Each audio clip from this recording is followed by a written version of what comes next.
Procedural generation video games have been around for some time. It's a concept to produce an infinite amount of possibilities in a given parameter and is used to create unpredictable circumstances in video games.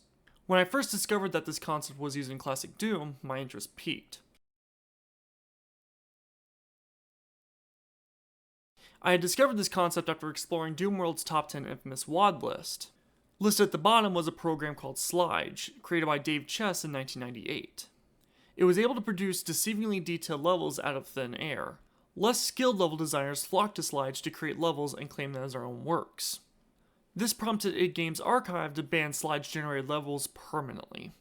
After my discovery of Oblige, I continued searching in hopes to find a successor. In late 2017, I came across Oblige, created by Andrew Apted.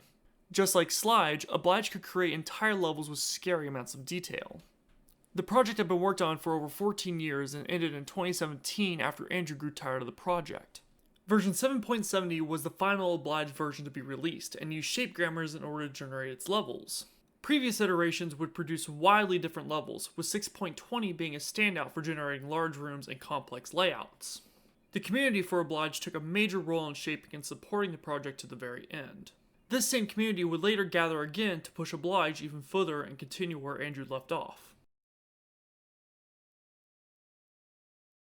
In early 2018, the unofficial Oblige Discord server launched and started the creation of OB add-on, a massive community-made project designed simply to add more to Oblige 7.70. The amount of new features brought on by OB add-on is staggering. Boss level generation was added, dynamic lighting, and fog generation was introduced as well. You could also control which types of prefabs would spawn and how frequently they spawned.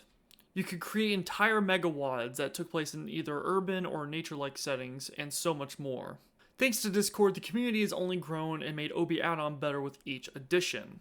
In early 2021, Obsidian was announced, moving from Lua 5.1 to 5.4, and integrating OB add-on into the EXE part of the program instead of having to drag and drop it into the add-ons folder. So how well does the procedural generation work in Doom? Besides the UI being incredibly easy to use, the randomness of it all works really well.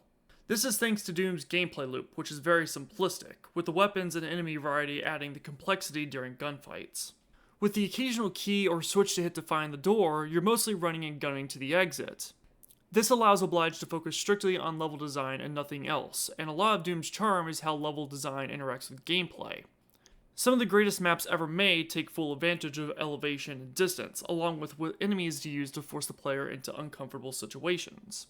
Oblige's randomness takes this a step further and creates wacky layouts and enemy placements that continuously forces the player to check every corner. Even when a room is cleared out, you may come back to it later to find the walls have opened up and 30 revenants are waiting with forks and knives in hand. In fact, Oblige can be downright exhausting at some points from the constant pressure you face, and it never lets up or gives you any time to take a breather. The levels themselves can be gorgeous at some points, creating symmetrical and user-like styles that you wouldn't expect from lines of code. Even when faced with simplistic layouts, I was never disappointed how things looked. Of course, you could tell that these levels were randomized, but it always remained constantly good.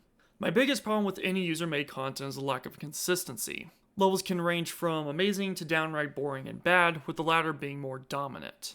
Oblige remains consistent across the board, with the vast majority of levels being good and some being incredibly fun to play and look at as well. Mix in its customizability and you got what might be the definitive way to play Doom to date, and I haven't even talked about the mod support. Doom's modding community is legendary and growing constantly. These mods range from simple UI changes to complete graphical and gameplay overhauls, and the vast majority of these can be played with Oblige. The best mods by far are randomizer mods that add new enemies and weapons, such as Complex/Clusterfuck, Project Brutality, and Eons of Death. I know I talked very briefly about Oblige and OB add-on, and there's so much more I haven't discussed. Honestly, it's something you have to discover and try for yourself to get the big picture. If you are interested in trying OB add-on out, I'll leave a link in the description for the Discord server. Well, anyways guys, I hope you guys enjoyed the video, and thank you for watching. I'll see you next time. Peace out.